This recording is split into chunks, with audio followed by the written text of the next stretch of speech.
Alvin, ang sundalo. Credit to the author. 918 hanggang 24. Ang mga pangalan po na nandito ay galing sa mga name generator. Kaya kung meron man pagkakatulad sa mga pangalan ng totoong tao o lugar, ito ay tunay na hindi sinasadya. Tama na yan. Mukhang proud na proud si Dindo. Nagawa kong itaas ang aking 6th level intermediate earth concept sa 9th level intermediate earth concept sa profound assimilation formation. Habang sinasabi niya ito, muli siyang tumingin kay Alvin. Ang kanyang ngiti ay lalong naging mapagmataas habang siya ay nagpatuloy, ako ay mas mahusay kaysa kay Alvin sa aspetong ito. Ang kanyang intermediate thunder concept ay orihinal na nasa 7th level. Bagamat siya ay nakataas sa 9th level sa profound assimilation formation, ito ay nakataas lamang ng 2 antas. Nang makita ni Alvin si Dindo na muling itinaas ang bagay na ito sa pantay na marka sa kanya, umiling lang si Alvin. Tinatamad siyang abalahin siya. Narinig ko na ang profound assimilation formation ay hindi simple, ngunit hindi ko naisip na ito ay talagang malakas. Sa lawak na maaari nitong itaas ang iyong void interpretation concept sa 9th level. Bulalas ni Conrad sa inggit. Pagkatapos, tumingin ulit siya kay Alvin bago ngumiti ng pilit. Alvin, lagi kong iniisip na ang 3rd level intermediate wind concept lang ang naintindihan mo. Nagulat ako, naintindihan mo talaga ang isa pang 7th level thunder concept. Dati, tulad ng karamihan sa mga tao, akala niya ay napakalakas ni Alvin ay dahil sa kanyang likas na kakayahan. Kung hindi dahil sa kanyang likas na kakayahan, si Alvin ay malamang na hindi magiging bahagi ng mga bata at namumukod tanging mga disipulo sa 5-element sect. Gayunpaman, sa ngayon, lubos niyang nalalaman kung gaano katanga at katawa-tawa ang kanyang mga naiisip noon. Talagang naitago ito ni Alvin. Tumingin si Dindo kay Alvin. Ang kanyang mga mata ay kumikinang na parang nakikita niya ang lahat. Sa ngayon, kahit na magpakita siya ng pangatlong konsepto maliban sa konsepto ng kulog at hangin, sa palagay ko ay hindi na ako magugulat. Nang marinig ang mga salita ni Dindo, ang sulok ng bibig ni Alvin ay hindi namamalayang kumaibot ng kaunti. Bagamat alam niya na sinabi lang iyon ni Dindo nang hindi pinag-iisipan, hindi mapigilan ng puso niya ang manginig nang marinig ang mga ito. Talagang naintindihan niya ang ikatlong void interpretation concept. Hindi lang siya nagkaroon ng pangatlong void interpretation concept, naintindihan pa niya ang pang-apat na void interpretation concept. Ang kanyang earth at sword concepts ay parehong nasa void interpretation concept sa kasalukuyan. Gayunpaman, hindi sineseryoso ni Conrad ang mga salita ni Dindo. Sa kanyang opinyon, sa edad ni Alvin, nakakagulat na siya na naintindihan niya ang dalawang malakas na void interpretation concepts. Imposible para sa kanya na maunawaan ang isang ikatlong void interpretation concept kahit na siya ay isang variant. Your cultivation base. Mabilis na sumulyap si Conrad kay Dindo bago siya tumingin kay Alvin. Puno ng curiosity ang mukha niya. Ang elevation ng ating cultivation base ay talagang salamat sa mga spirit fruit na ibinigay sa atin ng Peak Master. Ang mga spirit fruit na iyon ay ang cultivation resources na ibinigay sa atin ng sekta, ngumiti si Dindo. Biglang naintindihan ni Conrad. Lalong lumilitaw ang inggit sa kanyang mukha, ngunit wala man lang bahid ng selos. Alam na alam niyang karapat dapat sa kanilang dalawa ang anumang nakuha nila. Kung hindi dahil kina Alvin at Dindo, hinding-hindi maaalis ng Woodpeak ang kapalaran ng pagiging nasa huling lugar, lalo pa ang pagiging first pick ng 5-element sect. Kung hindi maalis ng Woodpeak ang tadhana ng pagiging nasa ibaba, kahit na nakuha ng sekta ang mga bunga ng espiritu, hindi ito itatalaga sa Woodpeak. Let's go! The Peak Master's waiting for us, sabi ni Conrad sa kanilang dalawa bago lumipad palayo sa malayo. Tumango si Alvin. Kasama si Dindo, naabutan nila si Conrad at lumipad sa malayo. Napakabilis, nakilala muli ni Alvin si Romeo, ang Peak Master ng Woodpeak. Sa likod ni Romeo ay nakatayo ang 3 pang kabataang disipulo ng Woodpeak na mga 35 taong gulang. Maliwanag na pupunta rin sila sa lihim na kayamanan ng Martial Emperor. Iniunat ni Alvin ang kanyang espiritual na enerhiya. Ilang sandali lang, nalaman niya ang cultivation base ng 3 pang disipulo. Lahat sila ay nasa 4th level void interpretation, tulad ng dati ni Conrad. Nang dumating si Conrad para hanapin siya kanina, napansin niya na ang cultivation base ni Conrad ay pumasok na ngayon sa 5th level void interpretation. Nandito ka. Nang makita sina Alvin at Dindo, si Romeo na karaniwang kalmado ay nagpalabas ng kakaibang ngiti. Pickmaster, nakangiting bati nina Alvin at Dindo kay Romeo bago sila tumayo sa likuran niya. Sa oras na ito, magalang na binati silang dalawa ng tatlong alagad ng Woodpeak na umaaligid sa ere sa likod ni Romeo, Senior Brother Alvin, Senior Brother Dindo. Medyo nambola ito sa kanila. Kung tutuusin, ang tatlong disipulong ito ng Woodpeak ay talagang mas matanda sa kanilang dalawa. Tara na. Ginabayan ni Romeo ang anim sa kanila at lumipad palabas, hanggang sa Gold Peak. Ilang sandali pa, narating na nila ang langit sa labas ng Gold Peak. Mayroon ng dalawang grupo ng mga tao na nagtipon doon, at sila ay nakatayo sa tapat ng isa't isa. Nang makita nila si Alvin at ang iba pang mga tao sa Woodpeak, agad na tumingin ang dalawang grupo ng mga tao. Mabilis nilang itinoon ang kanilang mga tingin sa dalawang partikular na tao mula sa grupong Woodpeak. Alvin at Romeo. Noong unang dumating si Alvin sa Woodpeak, natalo na niya ang direktang disipulo ng isang elder sa Woodpeak at naging sanhi pa ang elder na iyon na pilayin ang sarili niyang cultivation base. Mula noon, ang katanyagan ni Alvin ay kumalat na sa buong 5-element sect. Nang maglaon sa labanan ng 5 tuktok, si Alvin ay lalong sumikat. Tinalo niya ang Niger Twins na pinakamalakas, bago siya dumating sa 5-element sect, sa 5-element sect. Nakuha pa niya ang unang pwesto para sa labanan ng individual at pangkat sa Battle of the Five Peaks, at tinulungan ang Woodpeak na maging first pick ng 5-element sect.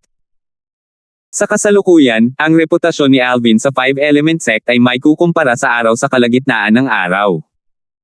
Nalampasan pa nito ang Niger Twins mula sa Gold Peak. Ang ilan sa mga disipulo ng 5-element sect ay lihim na itinuturing na si Alvin ang pinakamalakas na powerhouse sa mga nakababatang henerasyon sa sekta dahil kaya niyang talunin ang Niger Twins mula sa Gold Peak. Si Romeo, ang Pickmaster ng Woodpeak, na tahimik sa loob ng maraming taon ay biglang naglunsad ng pag-atake ng kidlat sa Battle of the Five Peaks, na nagdulot ng malubhang pinsala kay Baxter, ang Pickmaster of Fire Peak, 2 beses. Sa sandaling iyon, sa wakas ay nalaman ng mga disipulo ng 5-element sect na naroroon, na si Romeo, ang taong kilala bilang pangalawang pinakamalakas na powerhouse sa 5-element sect, ay hindi nakuha ang kanyang palayaw ng walang dahilan. Talagang taglay niya ang gayong lakas. Sa oras na iyon, naging paksa din ng talakayan si Romeo sa mga disipulo ng 5-element sect. Ang dalawang grupo ng mga tao ay talagang mga miyembro ng Water at Earth Peak na dumating kanina. Furley at Gulliver, ang Pickmasters for Water and Earth Peak, ay lumapit at binati si Romeo ng nakangiti, Pickmaster Romeo. Pickmaster Furley, Pickmaster Gulliver, bati ni Romeo sa kanila isa-isa na may magalang na ngiti. Si Alvin na nakatayo sa gilid ay tumingin sa mga miyembro ng Water and Earth Peaks isa-isa. Napansin niya na maliban sa dalawang Pickmasters, Furley, at Gulliver, ang dalawang peaks ay may kabuuang 5 disipulo na pinagsama-sama.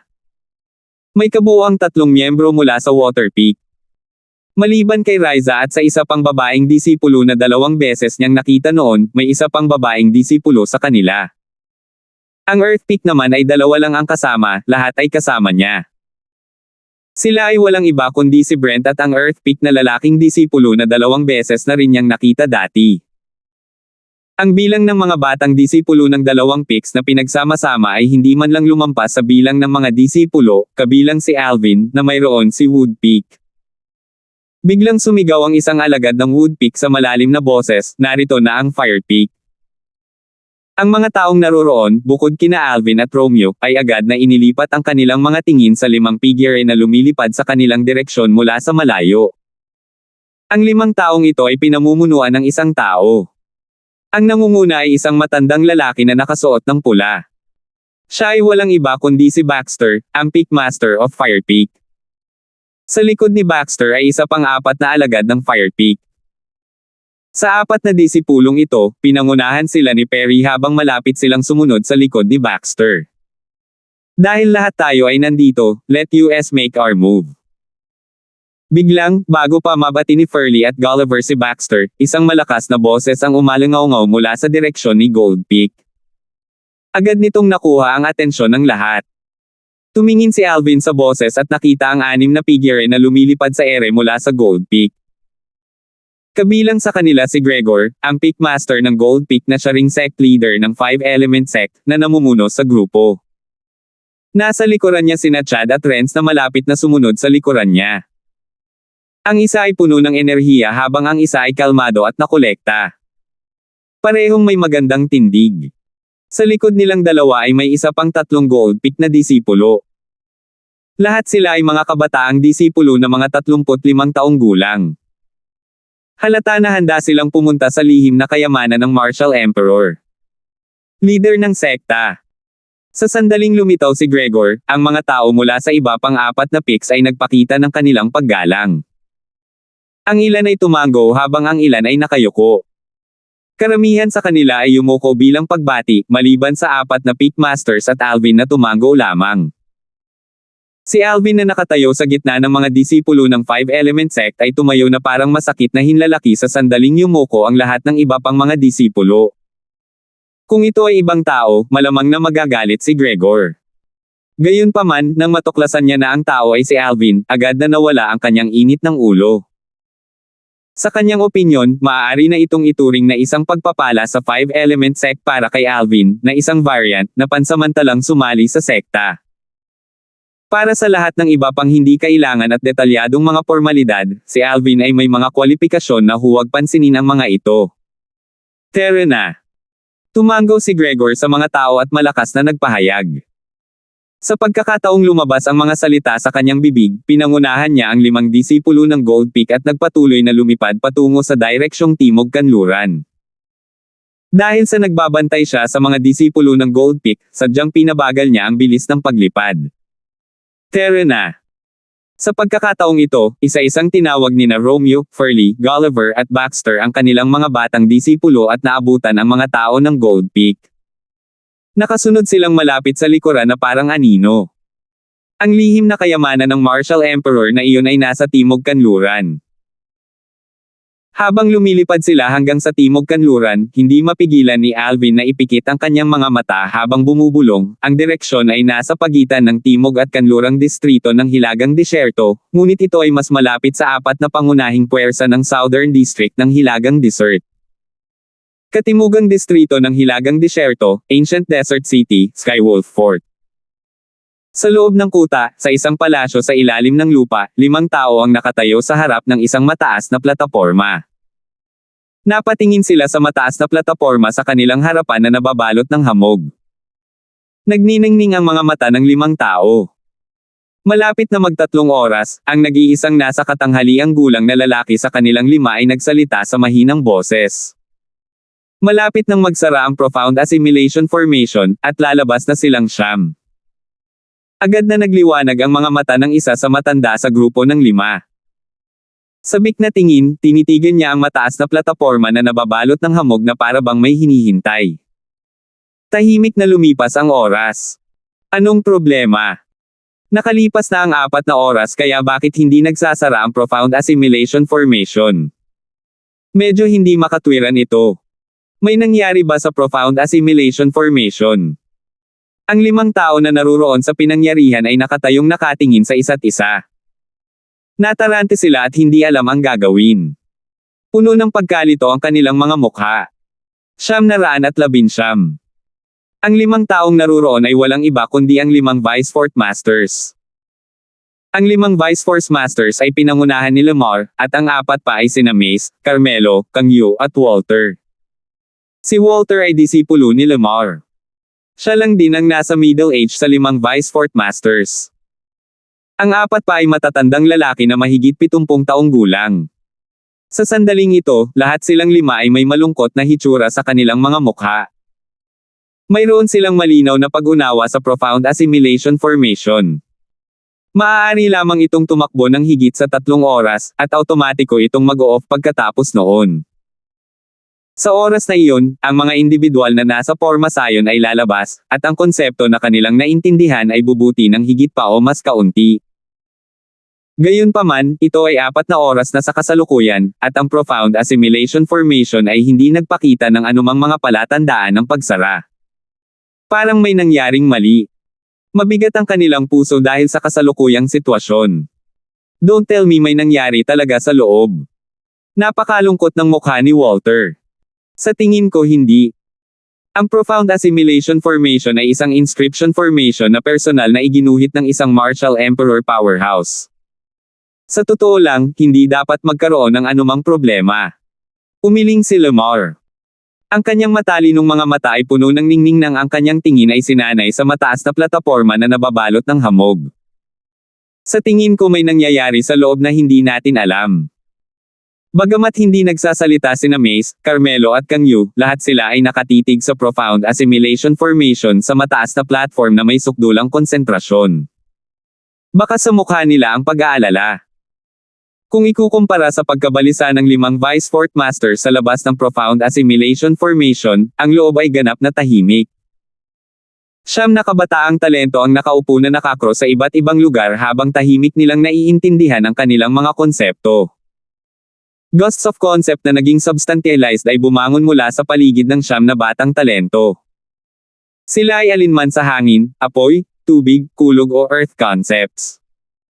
Ang lahat ng 5 ito ay kabilang sa mga konsepto ng kalikasan.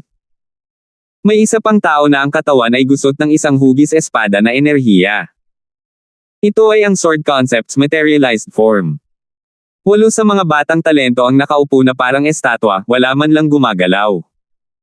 Isang tao lang ang makikita minsan nakasimangot at minsan nakaka-relax. Ito ay isang binata na nakaputing damit na mukhang nasa 30 taong gulang pa lamang. Bagamat nakapikit ang kanyang mga mata, ang kanyang mukha ay hindi karaniwang malamig.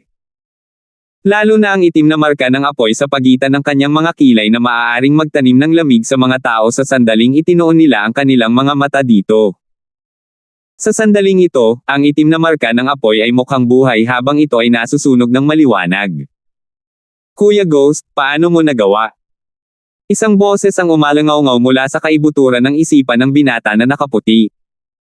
Bakas ng pagkagulat ang maririnig sa boses.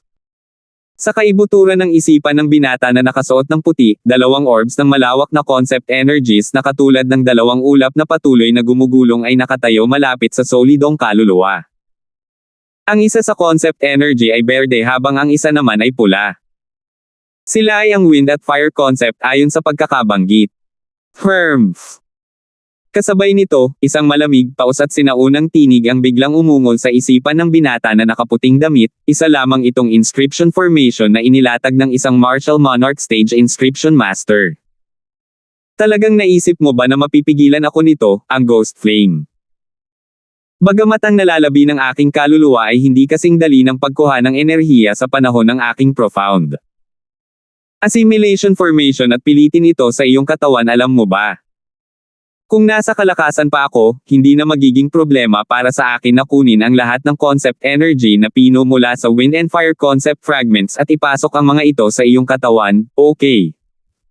Maririnig ang paghamak sa paos at sinaunang boses habang sinasabi niya ito. Mula sa kanyang mga salita, parang mababa ang tingin niya sa profound assimilation formation na inilatag ng Martial Emperor. Oo. Nakakainis na Martial Emperor powerhouse. Parang basura kung ikukumpara sa iyo, Elder Ghost. Kitang-kita sa boses na ito ang pambabala. Nang walang anumang babala, binago ng boses ang paksa, Elder Ghost, gaano kaya kataas ang 2 alon ng concepts na nakuha mo upang itaas ang aking wind and fire concepts? Ang void transformation concept. Muling umalangaw-ngaw ang paos at matandang boses. V-void transformation C concept. Elder Ghost, hindi ka nagbibiro diba? Napuno ng pagtataka ang kabilang boses. Mula nang nagkataon na nakuha mo ang iyong mga kamay sa fragment ng Devil Seal Tablet, kailan pa ako nagsinungaling sa iyo? Ang labi ng aking kaluluwa ay naninirahan sa iyong katawan. Ang paus at sinaunang boses ay medyo galit. Hindi, syempre hindi. Elder Ghost, mangyaring huwag masaktan sa mga salitang sinabi ko. Iniisip ko lang kung gaano ito hindi ka panipaniwala. Masyado lang akong nasa sabik. Medyo naalarma ang dating boses. Firm.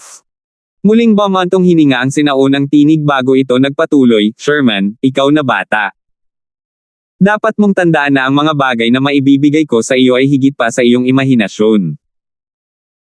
Hanggat naaalala mo ang iyong pangako na tutulungan akong muling buuin ang aking kaluluwa sa hinaharap, tiyak na hindi kita pakikitunguhan ng masama, muling umalangaw-ngaw ang sinaunang tinig.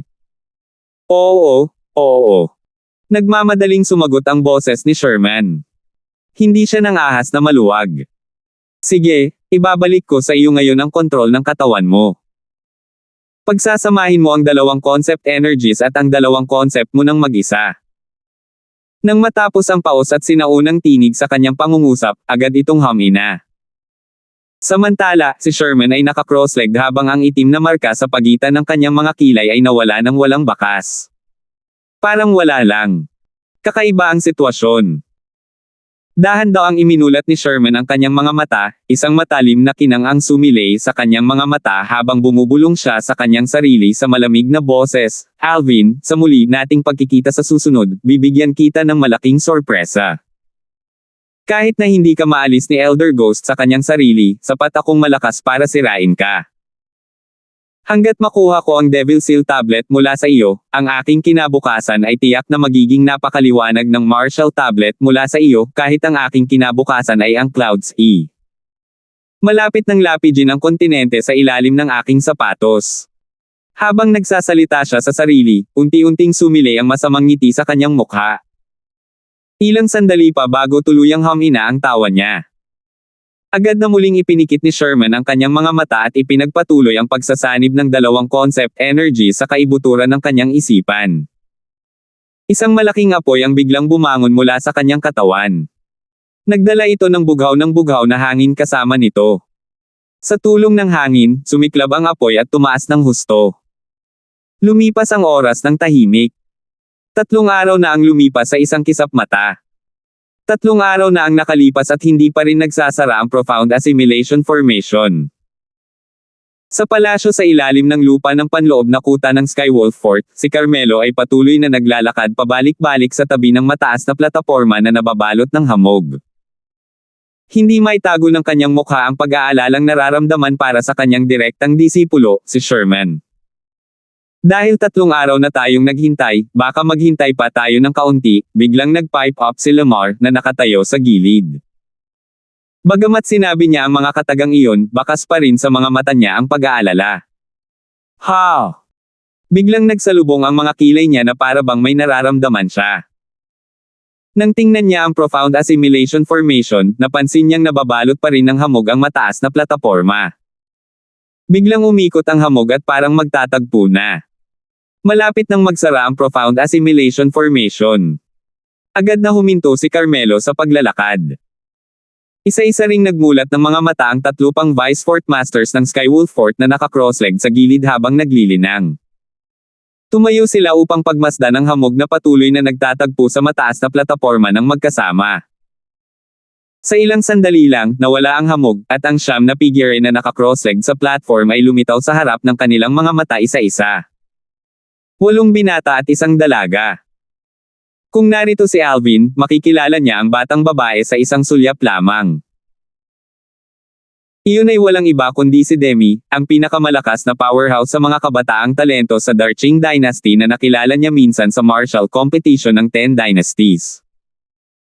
Matapos ang martial competition, nagpatuloy si Demi sa Skywolf Fort at nakatanggap ng pangunahing pagsasanay. Ang kanyang kasalukuyang cultivation base ay ganap na naiiba sa kung paano ito dati. Hindi nagtagal, sunod-sunod na nagmulat ng mata ang 9 na tao at tuluyang nagising. Tiningnan muna ni Carmelo ang nakaputing binata na direktang disipulo niya, si Sherman, bago siya sabik na nagtanong, Sherman, kumusta ang progress ng wind concept mo? Guro, hindi ka binaygo ni Sherman, mahinang ngumiti si Sherman. Ang enerhiya sa tabi niya ay agad na umikot at patuloy na naglalabas ng mga alon ng mainit na aura. Sa isang kisap lang ng mata, isang malaking apoy ang bumangon at bumalot sa kanyang buong katawan. Nagmukha siyang maharlika at nagninangas na higanti. Whoosh! Samantala, ang enerhiya ng langit at lupa sa itaas ng hangin ay umiikot at nagtipon upang mabuo ang heaven and earth phenomenon. Ang mga silhwete ng mga sinaunang may sungay na dragon ay unti-unting tumiga sa anyo. 10, 20, 30. Ang bilang ay patuloy na tumaas. Sa ilalim ng pagtataka ng mga tao, ang mga sinaunang may sungay na dragon sa wakas ay tumigil sa pagdami at huminto sa isang numero. Ay ito ang lakas ng 200 sinaunang may sungay na dragon. Napabuntong hininga si Lamar at napabulalas. Napatulala siya. Ang first level advanced fire concept. Sherman, why naintindihan mo na talaga ang void transformation? Ang void transformation concept.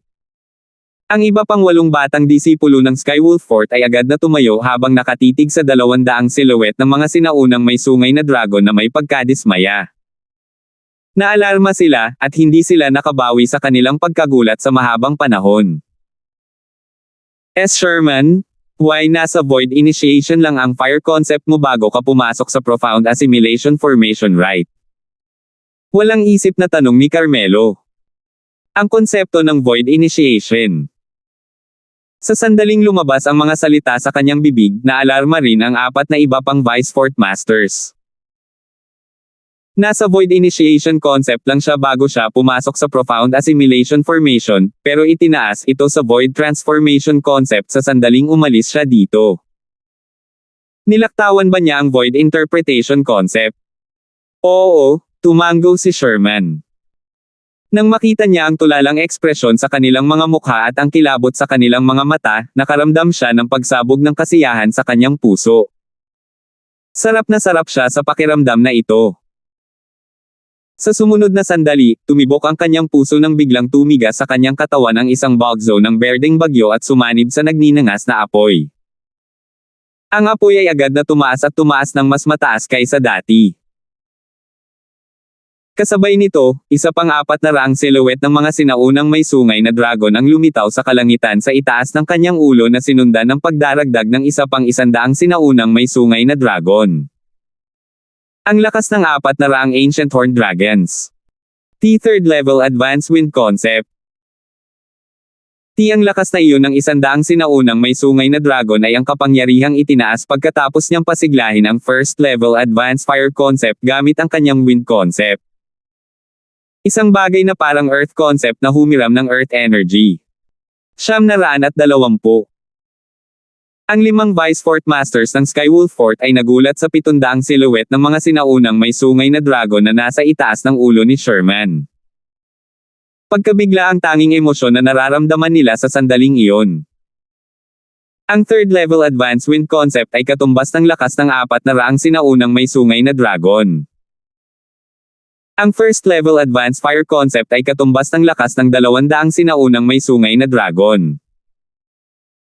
Bukod dito, mayroon din siyang lakas ng isa pang 100 sinaunang may sungay na dragon pagkatapos niyang pasiglahin ang konsepto ng apoy gamit ang konsepto ng hangin.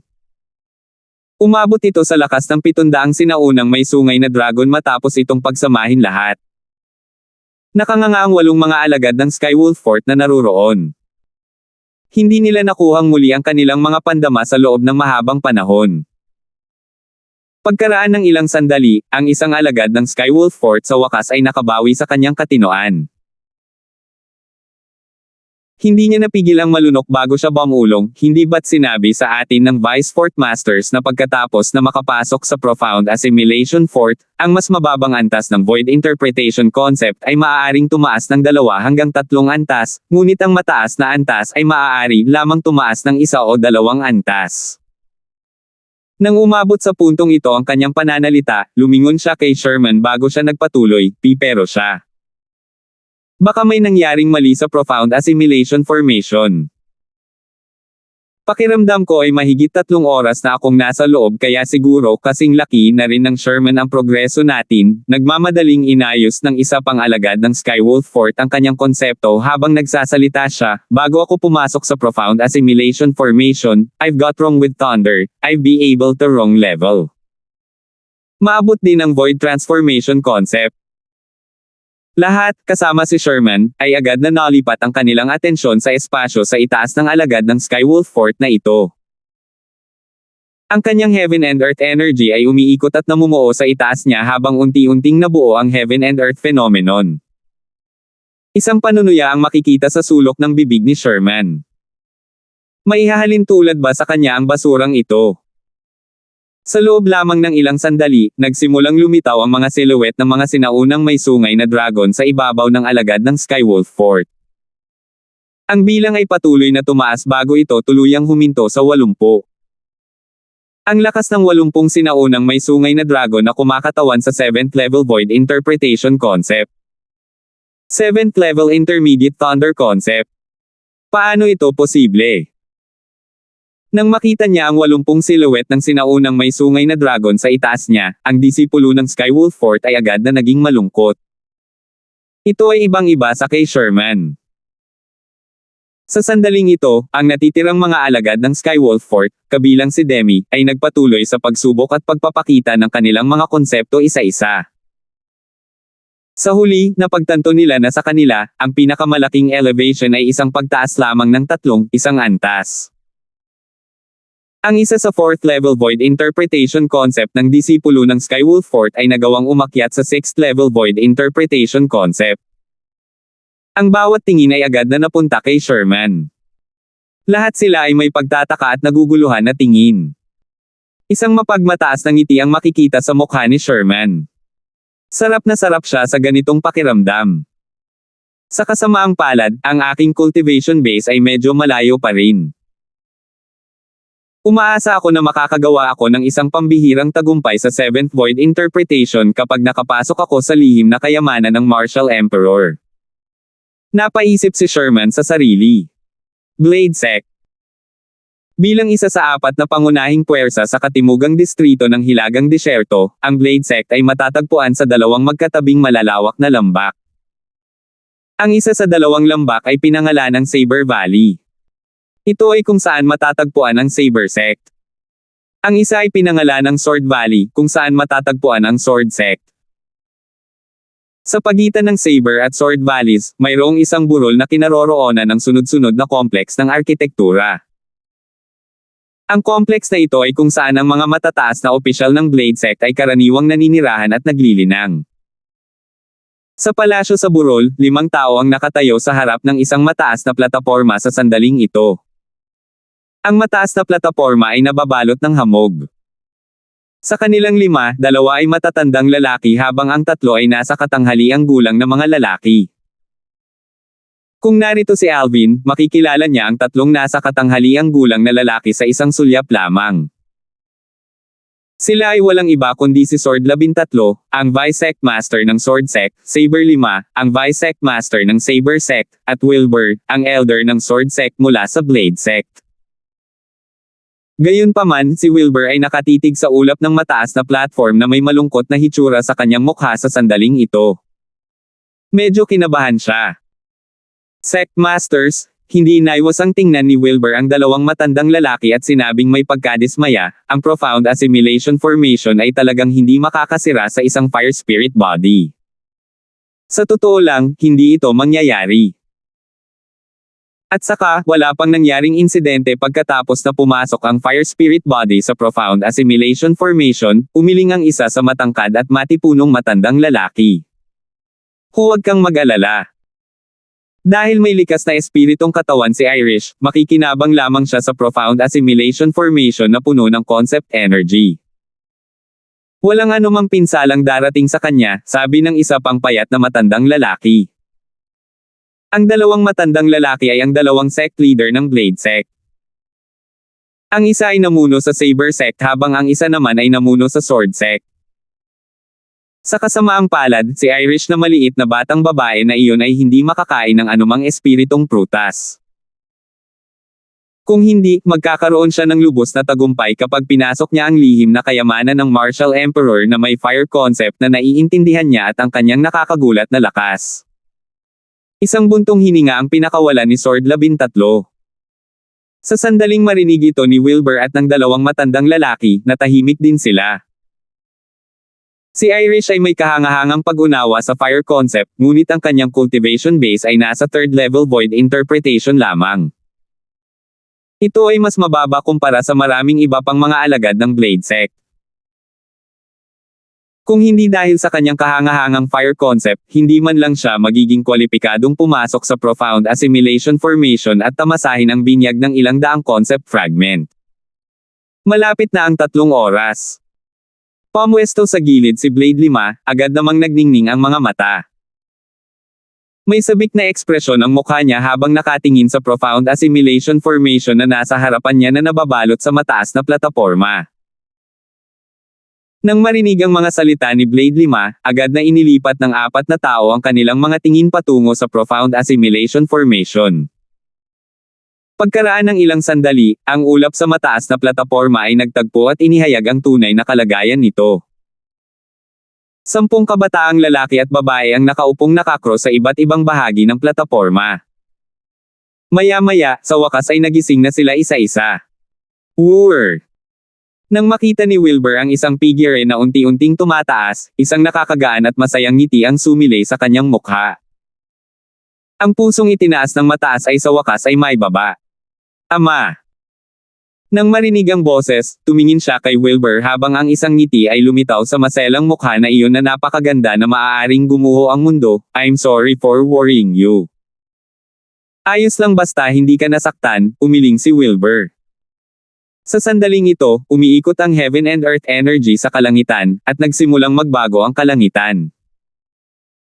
Ang lahat ng iba pang 9 na alagad ng Blade Sect, kabilang sina Lizardo, Logan, at Sandro, ay sunod-sunod na nagpakita ng kanilang mga konsepto.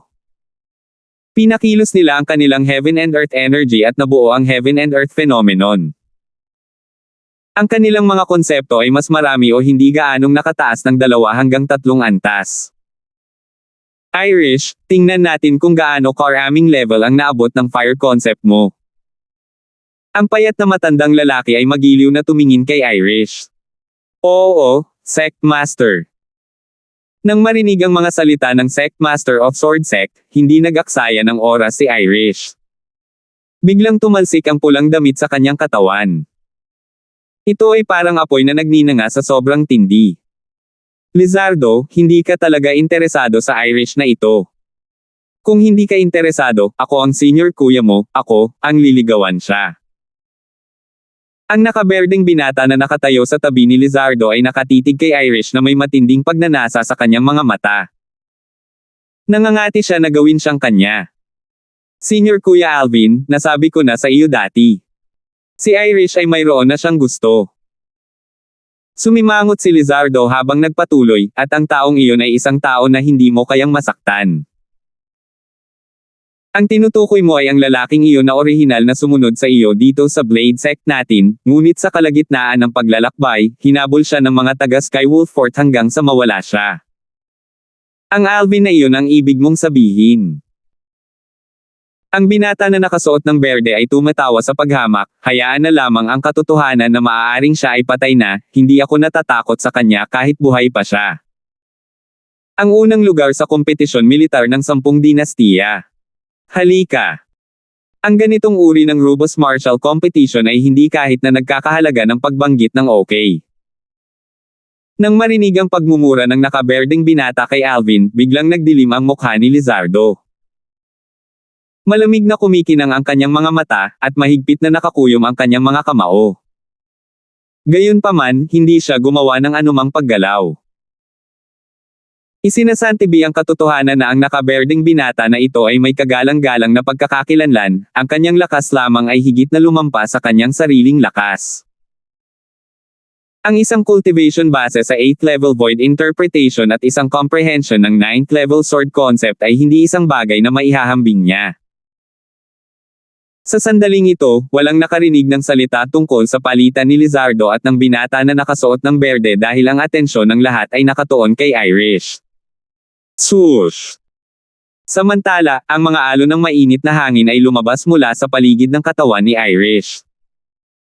Nagdulot ito ng mga bug zone ng maiinit na bagyo na humahampas sa lahat ng direksyon. Whoosh! Whoosh! Whoosh! Ang nagngangalit na mga bagyo na nagdulot ng mainit na hangin ay naging sanhi ng ilang mga disipulo ng Blade Sect, na ang cultivation base ay mas mababa, ay agad na namutla. Sa ilalim ng mapagbantay na mga mata ng iba, si Irish ay ganap na natatakpan ng apoy na umakyat sa langit.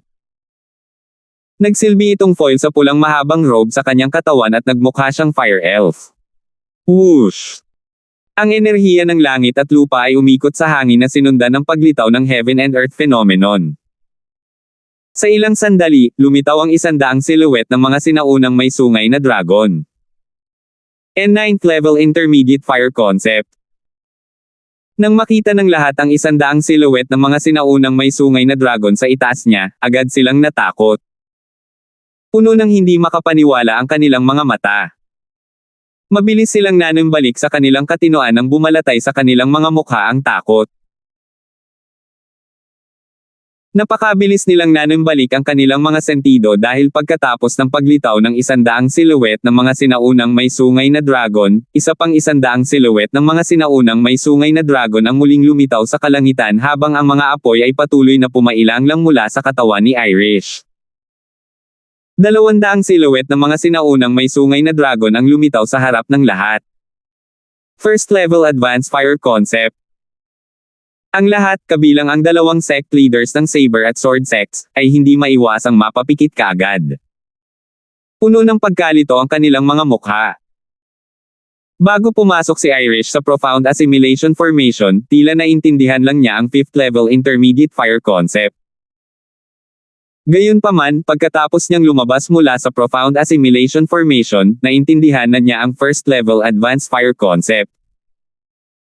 Nang makita nila ang 200 silhouette ng mga sinaunang may sungay na dragon ay naging 300 silhouette ng mga sinaunang may sungay na dragon makalipas ang ilang sandali, ang lahat ay naging manhid habang nakatitig sa eksena sa harap ng kanilang mga mata habang nakanganga ang kanilang mga bibig. Second level advanced fire concept. Napabuntong hininga si Lizardo. Hindi. Hindi lang second level advanced fire concept. Dami-dami pa rin ang mga sinaunang may sungay na dragon. Ungol ni Sandro.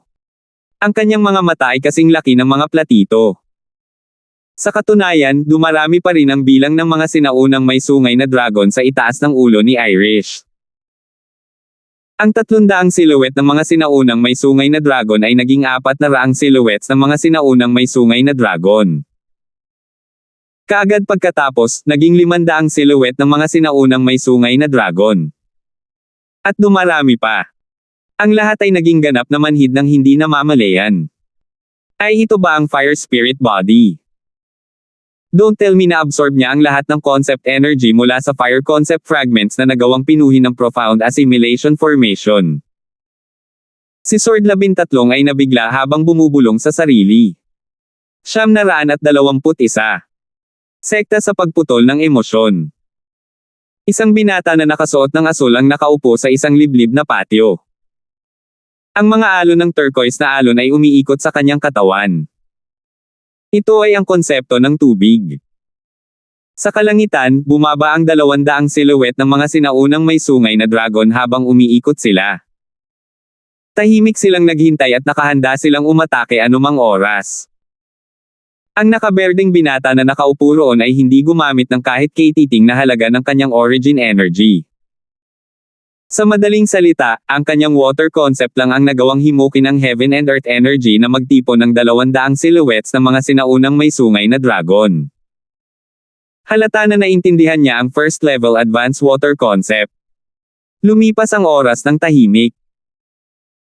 Matapos malaman ng Diyos kung gaano katagal, ang alon ng turquoise na alon sa paligid ng binata na nakasuot ng berde ay biglang kumulo at nagbuga ng mga alon ng tubig na ambon. Kumalat ito na parang simoy ng hangin na humahaplos sa ulan.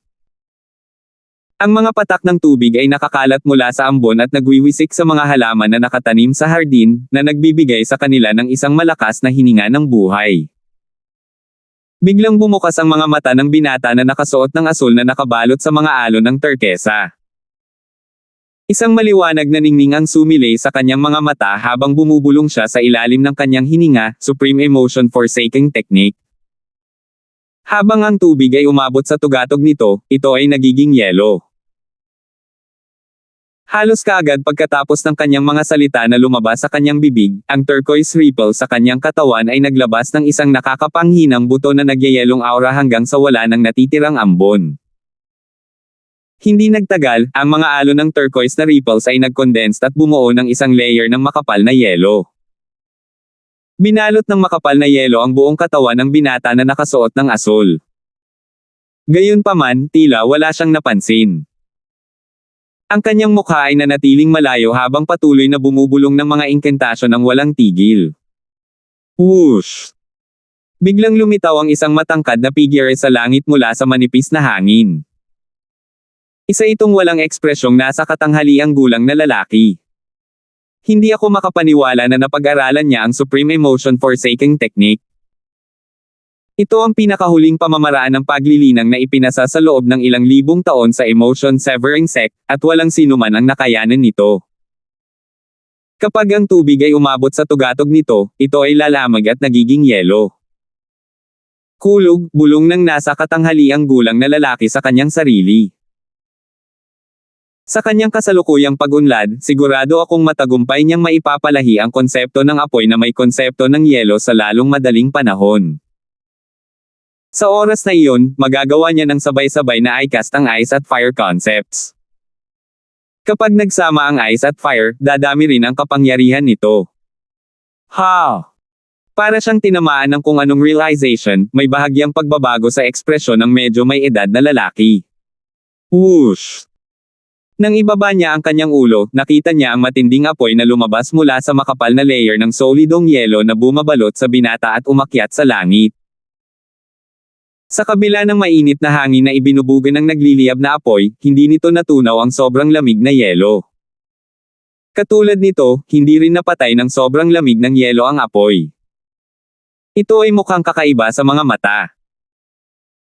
Ang maayos na pag-iral sa pagitan ng dalawang elemento ay tila ganap na salungat sa prinsipyo ng tubig na pumapatay ng apoy. Whoosh! Sa sandaling ito, 200 silhouette ng mga sinaunang may sungay na dragon sa itaas ng ulo ng binata ang biglang lumipat sa gilid, at isa pang 200 silhouette ng mga sinaunang may sungay na dragon ay agad na lumitaw. Biglaan. Boom! Nalaglag ang mga paa ng binata sa lupa. Ang mga makapal na brick sa lupa ay nagbitak at ang mga bitek ay nagsimulang kumalat sa lahat ng direksyon. Ito ay tila isang malaking sapot ng gagamba.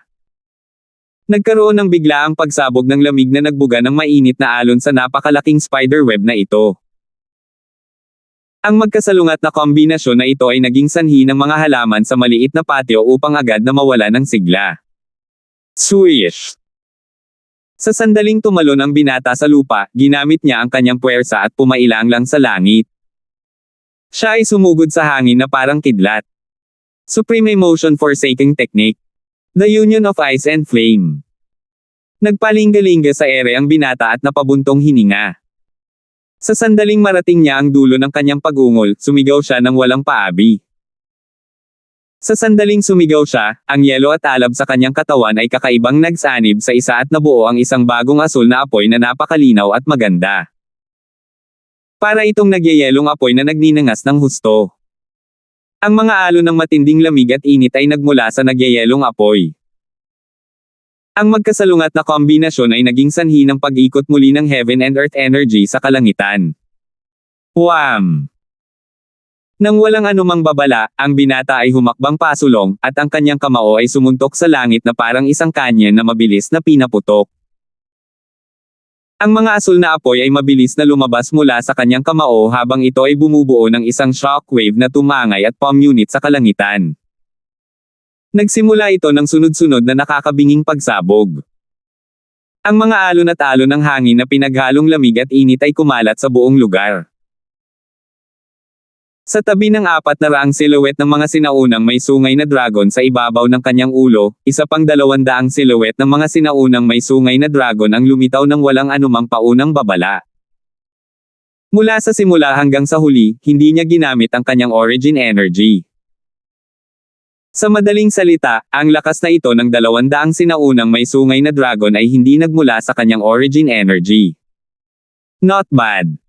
Bagamat nasa rudiment stage pa rin ang Union of Ice and Flame mo, sapat na para dumami ang lakas mo sa kalahati. Kapag naabot mo ang mas mataas na stage at na-cultivate mo ito sa mastery stage, magagawa nitong paramihin ang lakas mo ng 2 beses. Biglang sumulpot sa harap ng binata ang malalamig na mukhang nasa katanghaliang gulang. Naglalaro sa gilid ng kanyang bibig ang isang ngiti na bihirang lumabas sa kanyang mukha. Kung narito si Alvin sa sandaling ito, makikilala niya ang nasa katanghaliang gulang na lalaki bilang si Archimedes, ang sect master ng Emotion Severing Sect, sa isang sulyap lamang. Kung tungkol sa binata, siya ay si Simong, ang Flame Young Master. Ang Supreme Emotion Forsaking Technique ay ang cultivation method na minana mula sa Emotion Severing Sect mula pa noong sinaunang panahon. Ito ay sinabi na ito ay itinuturing bilang isang unang rate na paraan ng paglilinang sa buong Cloud Continent. Gayunpaman, walang sino man sa Emotion Severing Sect ang matagumpay na nilinang ito sa lahat ng oras na ito. Maliban sa kailangang ganap na maputol ang emosyonal na ugnayan ng isang tao, ang paglinang ng Supreme Emotion Forsaking Technique ay mangangailangan din sa tao na maunawaan ang konsepto ng tubig sa isang tiyak na antas din. Kapag ang tubig ay umabot sa tugatog nito, ito ay lalamig sa yelo. Kapag ang yelo ay umabot sa tuktok nito, ito ay magbubunga ng apoy. Kapag ang apoy ay umabot sa tuktok nito, ito ay magtatagpo at magiging kulog. Ang maikling 30 salita na ito ay eksaktong balangkas ng Supreme Emotion Forsaking Technique. Para sa mga nag-cultivate ng Supreme Emotion Forsaking Technique, kapag matagumpay nilang napawi ang yelo mula sa tubig at naiintindihan ang ice concept, makakaasa na sila sa ice concept para mag-breed ng fire concept na lumitaw sa sandaling naabot ng ice concept ang acme nito. Bukod dito, hindi nila kailangang linangin ang konsepto ng apoy. Kapag ang ice concept ay umunlad, ang fire concept ay sabay-sabay din na uunlad. Ito ay dahil nagmula ito sa ice concept. Ang parehong teorya ay inilapat sa thunder concept na darating din mamaya. Ang katotohanan na ito ay itinuturing bilang isang first-rate na pamamaraan ng paglilinang sa buong Cloud Continent ay natural na nangangahulugan na ang makapangyarihang kalikasan ng Supreme Emotion Forsaking Technique ay hindi lamang limitado dito. Ang sino mang matagumpay na nilinang ang Supreme Emotion Forsaking Technique ay makakabisado rin ng isa pang kakaibang pamamaraan. Tinawag itong Union of Ice and Fire. Ang Union of Ice and Fire ay pinaghiwalay sa dalawang yugto, ang rudiment at ang mastery stage. Kung ikukumpara sa iba pang masalimuot na kasanayan sa militar, tiyak na mas simple ito. Pinahintulutan ng rudiment stage na magsanib ang ice and fire concept ng isang tao. Hindi lamang nito maaaring pagsamahin ang kapangyarihan ng dalawa, maaari rin nitong i-multiply ang kapangyarihan sa kalahati. Katulad ni Simon kanina. Sa pamamagitan ng Supreme Emotion Forsaking Technique, ang kanyang First Level Advanced Water Concept ay na-transform sa First Level Advanced Ice Concept. Katumbas ito ng lakas ng 200 sinaunang may sungay na dragon. Ang fire concept na nabuo mula dito ay nasa parehong level din, ang First Level Advanced Fire Concept, na may lakas na katumbas din ng 200 sinaunang may sungay na dragon. Ang pagsasama nilang dalawa ay katumbas ng lakas ng 400 sinaunang sungay na dragon. Sa tulong ng Union of Ice and Fire, ang lakas ay dadami ng kalahating beses, na katumbas ng 200 sinaunang may sungay na dragon. Kapag nagawa niyang linangin ang kanyang Union of Ice and Fire sa Mastery level, ang kanyang base strength ay dadami ng 2 beses at magkakaroon ng lakas ng 400 Ancient Horned Dragons. Kung mas malakas ang Ice concept, mas malakas ang Fire concept. Ang lakas ng Union of Ice and Fire ay magiging mas malakas din. Maliban doon, ang Union of Ice and Fire ay maaari lamang ituring na kombinasyon ng Ice and Fire concepts na maaaring isagawa ng magkasama. Ito ay walang salungatan sa lahat ng mga kasanayan sa militar.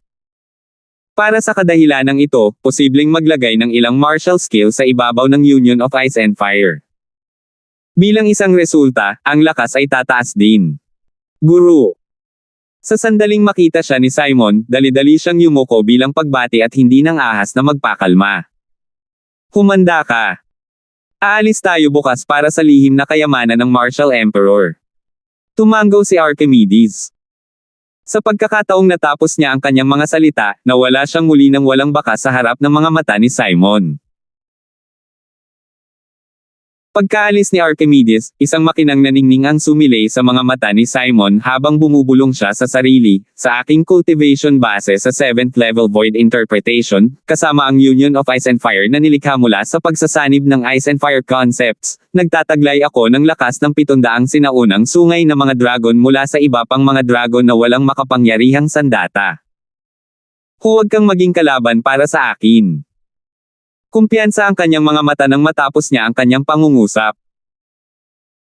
Dahil sumali siya sa emotion severing sect at ipinakita ang kanyang likas na husay at pangunawa, ang kanyang pagkonsumo ng mga bunga ng espiritu ay hindi tumigil.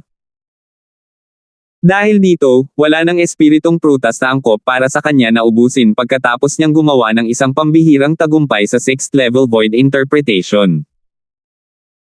Dahil sa kasaganaan ng mga espiritong prutas sa emotion severing sect, naubos na niya ang lahat ng ito noon kaya ganap na siyang immune sa medicinal efficacy ng mga prutas. Para sa kadahilanang ito, mula noong martial competition ng 10 Dynasties, nagawa lamang niyang gumawa ng isang pambihirang tagumpay sa 7th level void interpretation dahil sa kakulangan ng angkop na mga spirit fruit na maaari niyang ubusin. Kakaalis lang ni Alvin sa Dark Cloud Dynasty. Bago ito, hindi siya kumonsumo ng anumang spirit fruit na eksklusibo para sa isang void interpretation martial artist. Gayunpaman, dahil pumunta siya sa Blade Sect, hindi siya magkukulang sa mga spirit fruit. Sigurado ako na ang kanyang kasalukuyang cultivation base ay dapat mas mataas kaysa sa akin. Habang ang isang pamilyar na lilang figure ay lumitaw sa kanyang isipan, isang bihira at mahinang ngiti ang sumilay sa gilid ng kanyang bibig. Gayunpaman, kahit na ang kanyang cultivation base ay mas mataas kaysa sa akin, at ang kanyang konsepto ay itinaas sa tulong ng profound assimilation formation, ang kanyang lakas ay hindi magiging kasing ganda ng sa akin dahil matagumpay kong nilinang ang supreme emotion forsaking technique. Si Sherman lang ang maaaring magdulot ng banta sa akin. Sa sandaling maalala niya si Sherman, isang bakas ng pangamba ang makikita sa pagitan ng kanyang mga kilay. Hindi pa rin niya maiwasang kiligin kapag naiisip niya ang secret technique na ipinakita ni Sherman dati. Pangalawang antas na walang kabuluhang interpretasyon. Pagkatapos niyang ilabas ang kanyang secret technique, ang kanyang cultivation base ay agad na tumaas hanggang sa 6th level void interpretation. Mapalad na ang mga konsepto ni Sherman ay hindi rin bumangon ng magkasama. Kung hindi, karamihan sa mga batang powerhouse mula sa iba pang mga sekta na papasok sa lihim na kayamanan ng Martial Emperor sa pagkakataong ito, kasama ang kanyang sarili, ay malamang na hindi katugma ni Sherman. 922. Hilagang Desyerto, ang Timog Kanlurang Rehiyon. Swoosh! Swoosh! Swoosh! Ang mga figure ay lumipad mula sa hilagang silangan na may napakabilis na bilis. Dumaan sila sa mga ulap sa kalangitan at nag-iwan ng nakikitang Esky Road. Ang isang grupo ng mga tao ay pinamunuan ng 3 nasa katanghaliang gulang na mga lalaki, isang matandang lalaki, at isang nasa katanghaliang gulang na babae na may 20 tao na malapit sa likuran. 20 silang lahat ay mga binata at babae. Wala sa kanila ang higit sa 40 taong gulang. Malapit na tayong dumating. Ang nasa katanghaliang gulang na lalaki na namumuno sa grupo ay walang iba kundi si Gregor, ang sect leader ng 5-element sect. Nang bawiin niya ang tingin niya sa malayo ay nagsimula na rin siyang bumagal. Agad ding bumagal ang iba pang mga tao. Nakarating na tayo. Natigilan ng 20 kabataang nasa likuran niya. Mahigit 1 buwan na ang nakalipas mula noong araw ng ating pag-alis. Malapit na tayong makarating sa ating destinasyon. Ang boses ni Gregor ay ipinadala sa lahat ng kanilang mga tainga. Malapit na talaga tayo dumating. Si Alvin ay sumusunod sa likuran habang binabagalan din niya ang kanyang bilis. Sa pagkakataong narinig niya ang mga salita ni Gregor, nagningning ang kanyang mga mata. Tumingin si Dindo kay Alvin habang kinakausap niya si Alvin sa pamamagitan ng voice transmission. Alvin, malapit na tayong makarating sa lihim na kayamanan ng Martial Emperor. Sa oras na iyon, ikaw at ako ay magsanib puwersa at hindi na tayo dapat mag-alala na hindi natin makuha ang mga kayamanan na naiwan ng Martial Emperor. Natigilan si Alvin dahil sa katapangan ni Dindo. Kailangan ko ba talagang makipagsanib puwersa sa iba? Kahit na gusto ko talagang makipagsanib puwersa sa iba, hinding-hindi ko pipiliin ang lalaking ito. Mas bagay si Chad from Gold Peak, okay. Ang kasalukuyang cultivation base ng Chad ay dapat na nakalusot na sa 9th level void interpretation. Katulad ng kanyang first level advanced earth concept, ang kanyang lakas ay napakalakas din. Si Alvin ang tanging taong pangalawa siya sa mga nakababatang henerasyon sa 5-element sect. Si Alvin ay walang pagdududa na si Chad ay makakagawa ng isang pambihirang tagumpay sa 9th level void interpretation. Pagkatapos ng lahat, ang dalawang bunga ng espiritu na nauna niyang kinain ay inilabas ng 5-element sect sa isang pinag-isang paraan. Nakatanggap ang Woodpeak ng 4 habang ang Goldpeak ay nakatanggap ng 3. Sa 3 natanggap ng Goldpeak, hindi bababa sa 2 ang dapat na ibinigay kay Chad. Sa buong paglalakbay na ito, sigurado akong lahat kayo ay na-curious tungkol sa destinasyon. Sasabihin ko sa inyo ang tungkol dito ngayon, patuloy na umaalingaw-ngaw ang boses ni Gregor. Agad na lumiwanag ang mga mata ng grupo ng mga disipulo ng 5-element sect, bukod kina Alvin at Dindo. Kahit si Chad ay hindi exception. Sa sandaling marinig ito ni Alvin, sabay-sabay niyang itinaas ang kanyang mga kilay. Alam niya na sasabihin ni Gregor sa kanila ang tungkol sa lihim na kayamanan ng Martial Emperor. Ang lugar na pupuntahan natin ngayon ay ang lihim na kayamanan na iniwan ng Martial Emperor. Ang mga salita ni Gregor ay malinaw na pumasok sa kanilang mga tainga. Maliban sa 4 na Peak Masters, sina Alvin at Dindo na mukhang napakalmado, ang iba sa mga disipulo ng 5-element sect ay natigilan saglit bago sumiklab ang kaguluhan sa kanila. Lihim na kayamanan na naiwan ng isang Martial Emperor. Ang galing ko!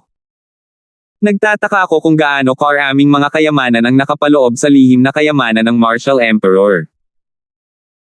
Dapat itong magkaroon ng lahat ng uri ng mga bagay tulad ng 9th level concept fragments, grade 1 spirit weapon, o grade 1 medicinal pill, tama ba? Alam ko na. Alam kong tiyak na hindi dahil sa maliit na bagay na personal tayong pinaalis ng sect leader at ng 4 na peak master sa pagkakataong ito. Kaya lang hindi sumagi sa isip ko na dadalhin tayo ng sect leader at ng 4 na peak master sa lihim na kayamanan ng Martial Emperor. Ang grupo ng mga alagad ng batang 5-element sect ay masiglang nag-usap. Puno ng excitement ang mga mukha nila. Maging ang kambal na Niger ay hindi exception. Si Renz ay mukhang sabik, at ang kanyang mga mata ay nagniningning. Si Chad, sa kabilang banda, ay may malamig at malayong tingin sa kanyang mukha, ngunit ang kanyang mga mata na kumikinang ng maliwanag ay walang alinlangan na nagtaksil sa kanyang kalooban sa sandaling ito. Ayon sa balitang natanggap ko, ang lihim na kayamanan ng Martial Emperor ay naiwan noong malapit na siya sa kanyang kamatayan. Lahat ng kanyang mana ay nasa loob, at naghihintay sila ng tamang tao mula sa hinaharap na kukuha sa kanila. Nang ipahayag ito ni Gregor, ang kanyang tono ay bahagyang tumaas kaysa karaniwan. Paano magiging ordinaryo ang pamana na naiwan ng isang Martial Emperor? Kahit na siya na may hawak ng sect master na posisyon sa 5-element sect ay hindi napigilan ang kanyang pananabik. Pamana. Sa sandaling marinig ito ni Alvin, biglang bumilis ang tibok ng kanyang puso.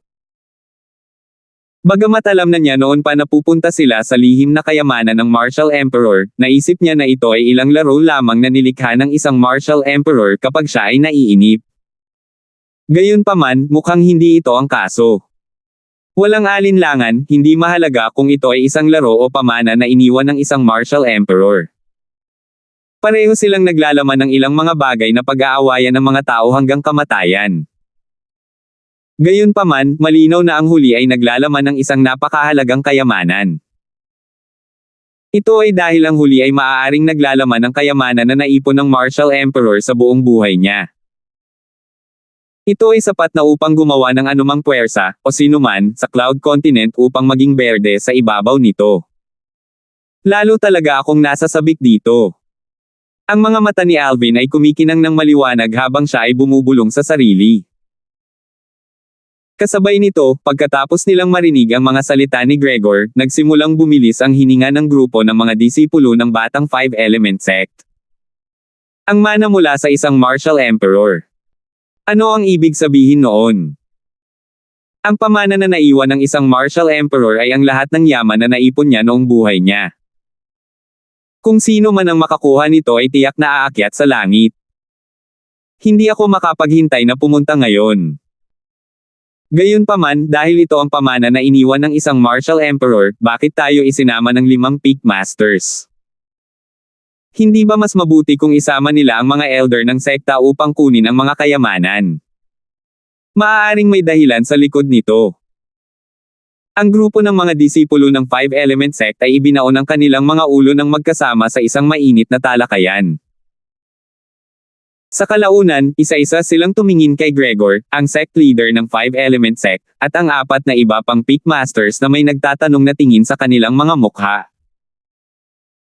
Sa pagkakataong ito, ang lihim na kayamanan ng Martial Emperor na ating pupuntahan ay puno ng lahat ng uri ng pagsubok na iniwan ng Martial Emperor. Kailangan nating pasukin ang sekretong kayamanan para hanapin sila kung gusto nating makuha ang mga naiwan na kayamanan. Natural, narinig ni Gregor ang mga talakayan ng mga disipulo ng Five Element Sect. Dahan-dahan siyang nagpatuloy sa pagpapaliwanag, dinala namin kayong lahat dito dahil ang tarangkahan ng lugar na iyon ay natatakpan ng inscription formation. Ang inscription formation na iyon ay pinahihintulutan lamang na makapasok sa lugar ang mga nasa ilalim ng 40.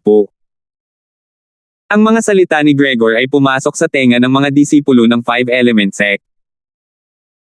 Maliban kina Alvin at Dindo na nakahanda na, ang 18 tao ay hindi maiwasang mabigla. Gayunpaman, ganap nilang naunawaan ang sitwasyon pagkatapos makinig sa paliwanag ni Gregor. Hindi dahil tumanggi ang sect leader at ang 4 na peak masters na isama ang mga elder ng sekta. Ito ay dahil wala ni isa sa mga matataas na opisyal ng sekta, kabilang ang kanilang mga sarili, ang nakapasok sa lihim na kayamanan ng Martial Emperor. Tanging mga kabataan na wala pang 40 taong gulang na tulad nila ang maaaring makapasok sa lihim na kayamanan ng Martial Emperor. Higit pa rito, hindi lang ang Five Element Sect ang nakakaalam tungkol sa lihim na kayamanan ng Martial Emperor. Sa pagkakaalam ko, ang 4 na pangunahing puwersa sa Southern District ng Northern Desert ay nakakaalam din tungkol sa pagkakaroon ng Martial Emperor's secret treasure. Kapag ang Martial Emperor ng Martial Emperor ay tiyak na magbubukas ng lihim na kayamanan, tiyak na mabubuksan ng mga kabataan ang lihim na kayamanan nito. Nang ipahayag ito ni Gregor, ang kanyang mukha ay naging malungkot kaagad. Sa madaling salita, bukod sa 20 sa inyo na papasok sa lihim na kayamanan ng Martial Emperor, ang pinakamahuhusay na kabataang disipulo mula sa 4 na pangunahing puwersa sa Southern District ng Hilagang Disyerto ay papasok din kasama kayong lahat. Kung ano ang mangyayari sa loob, sigurado akong mahulaan nyo na ito. Dahil dito, lahat kayo ay dapat maghanda ng buong isipan para sa lahat ng ito, handa ng buong isipan. Ano? Alam din ng 4 na pangunahing puwersa ng Hilagang Disyerto ang tungkol sa pagkakaroon ng lihim na kayamanan ng Martial Emperor. Oh, Lord! Kung kasama natin ang mga batang disipulo ng 4 na major forces, baka hindi natin mahawakan ang kayamanan kahit na mahanap natin ito. Ang 4 na pangunahing puwersa ay hindi mas mababa sa ating 5 elementong sekta. Mukhang ang pagpunta sa lihim na kayamanan ng Martial Emperor ay magiging isang mapanganib na paglalakbay. Maliban kina Alvin at Dindo na nakahanda na, ang grupo ng mga disipulo ng Five Element Sect ay namangha. Sa paghusga sa kanilang mga salita, malinaw na ang ilan sa kanila ay napuno ng pangamba. Naturally, may ilan din na kumikinang ang mga mata tulad nina Chad at Renz. Sa sandaling marinig nila na ang iba pang mga batang powerhouse mula sa ibang puwersa ay papasok din sa lihim na kayamanan ng Martial Emperor, isang malakas na intensyon sa labanan ang nagsimulang lumabas sa kanilang mga katawan ng hindi namamalayan. Bukod sa kambal, ang mga mata ni Perry, Rizag, at Brent ay napuno rin ng pag-asa. Natural, hindi ka pipilitin ng sekta kung ayaw mong pumasok. Gayunpaman, bago ka gumawa ng anumang desisyon, gusto ko pa ring makipag-usap sa inyong lahat sa ngalan ng sekta. Nang makarating siya sa puntong ito, huminto sandali si Gregor bago nagpatuloy, sa lahat ng mga bagay na nakatago sa loob ng lihim na kayamanan ng Martial Emperor, ang sekta ay interesado lamang sa mga profundity fragment. Tungkol naman sa mga natitirang bagay tulad ng 9th level concept fragments o grade 1 spirit weapon. Well, finders keepers. Hindi ito kukunin ng mga sekta sa pamamagitan ng puwersa. Ang deep fragment. Sa sandaling lumabas ang mga salita sa bibig ni Gregor, maliban kay Alvin, ang iba pang 19 na 5-element sect ng mga disipulo, kabilang si Dindo, ay agad na pinaikit ang kanilang mga mata. Naturally, medyo alam nilang lahat kung ano ang ibig sabihin ng profundity fragment. Kung makukuha ng 5-element sect ang profundity fragment, kahit isang piraso lang ay sapat na para manganak ng Martial Emperor.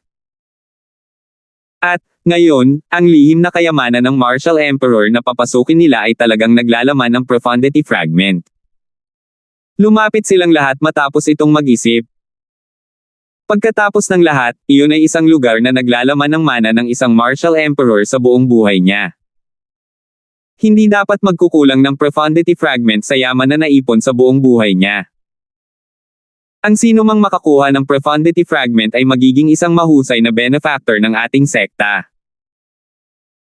Sa hinaharap, ang sekta ay tutuparin at hindi kailanman tatanggihan ang kahilingan ng disipulo na babalik sa profundity fragment hanggat ito ay nasa kakayahan ng sekta.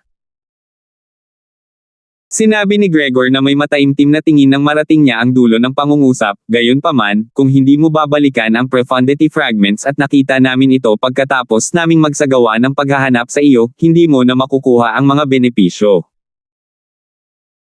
Ang tono ni Gregor ay naging mas malupit kaysa sa sinabi niya, kung sino man ang alagad ng 5 elementong sekta na lalabas sa lihim na kayamanan ng Martial Emperor ay kailangang ibigay ang kanilang spatial ring at hayaan kaming magsagawa ng masusing paghahanap. Kapag nakumpirma na namin na wala sa iyo ang profundity fragment, ibabalik namin sa iyo ang spatial fragment. Ang sect ay hindi man lang mag-isip tungkol sa pagtatago ng spatial ring mula sa amin. Dapat mong malaman na ang Peak Master na si Gulliver ay isang inscription master, at kapag pinalawak niya ang kanyang espiritual na enerhiya, malalaman niya kung saan mo ito itatago kahit nalunokon mo ang singsing sa iyong tiyan. 923. Ang mga salita ni Gregor ay ganap na nawala ng loob sa ilan sa mga disipulo ng 5-element sect na subukang itago ang profundity fragment pagkatapos nilang matagpuan ito. Kung hahanapin din ang kanilang spatial ring, tiyak na imposibleng itago ang profundity fragment. Hanapin ang spatial ring. Nang marinig ang mga salita ni Gregor, bahagyang kumunat ang noo ni Alvin. Hindi tulad ng iba pang mga disipulo ng 5-element sect, mayroon na siyang 3 profundity fragment bago pa man siya pumasok sa lihim na kayamanan ng Martial Emperor. Nakuha sila sa Sword Monarch's treasure bago ito. Matatanggap pa rin niya kung ang mga profundity fragment na nakita niya sa lihim na kayamanan ng Martial Emperor ay maalis. Gayunpaman, kung ang 3 profundity fragment na orihinal niyang taglay ay naalis, kanino siya dapat magsampa ng reklamo? Sect leader, tumingin si Alvin kay Gregor at agad na nagsalita. Oo. Tinitigan ni Gregor si Alvin na may pagtataka. Nawala nang walang bakas ang masungit na tingin sa kanyang mukha. Sa halip, napalitan ito ng ngiti habang nagtatanong, anything. Sa kanyang opinyon, sa lahat ng mga disipulo ng batang 5-element sect na papasok sa lihim na kayamanan ng Martial Emperor, ang taong nagtataglay ng pinakamalaking lakas ay walang iba kundi si Alvin. Inilagay niya ang karamihan sa kanyang pag-asa kay Alvin sa pagkakataong ito. Para sa kadahilanang ito, hindi siya naglagay sa ere ng isang pinuno ng sekta sa harap ni Alvin. Paano kung nakuha natin ang 2 o higit pang profundity fragment sa lihim na kayamanan ng Martial Emperor? Kailangan ba talaga nating ibigay ang bawat piraso sa sekta? Tiningnan ni Alvin si Gregor sa mga mata at casual na nagtanong. Hindi lang pinapayagan ng profundity fragment ang sekta na magsilang ng isang Martial Emperor, makakatulong din ito sa atin na makapasok sa Martial Monarch stage kung maaari nating itago ang isa para sa ating sarili. Ang mga mata ni Alvin ay kumikinang ng maliwanag habang sinasabi niya ito. Sa sandaling lumabas ang mga salita sa kanyang bibig, lahat ng iba pang 19 na mga disipulo ng Five Element Sect ay agad na inilipat ang kanilang atensyon kay Gregor ng sabay-sabay. Malamang na curious din sila tungkol dito. Pagkatapos ng lahat, ang mga salita ni Alvin ay sumasalamin sa kanilang mga iniisip. Siyempre, ang profundity fragment ay makakatulong sa sekta na ipanganak ang isang martial emperor, at makakatulong din ito sa kanila na makapasok sa martial monarch stage sa hinaharap at maging isang martial emperor mismo. Ay ito. Nang marinig ang mga salita ni Alvin, agad na nag-alinlangan si Gregor. Sect leader, kung gusto talaga ng sekta na ibigay natin ang lahat ng profundity fragment na makukuha natin, natatakot ako na hindi marami sa atin ang interesadong ipaglaban ang profundity fragment sa loob ng secret treasure ng Martial Emperor. Patuloy na idinagdag ni Alvin, kung tutuusin, ano ang silbi para sa atin na lumaban hanggang sa ating huling hininga para sa isang bagay na hindi natin pag-aari? Ano ang silbi para makuha natin ang pinakamarami hanggat maaari? Firms. Sa sandaling lumabas ang mga salitang ito sa kanyang bibig, si Baxter, ang Pickmaster of Firepick, na nakatayo sa gilid, ay bumantong hininga. Ano ang ibig mong sabihin sa anong silbi para sa atin na lumaban hanggang sa ating huling hininga para sa isang bagay na hindi natin pag-aari, at ano ang silbi para kumuha tayo ng mas marami hanggat maaari?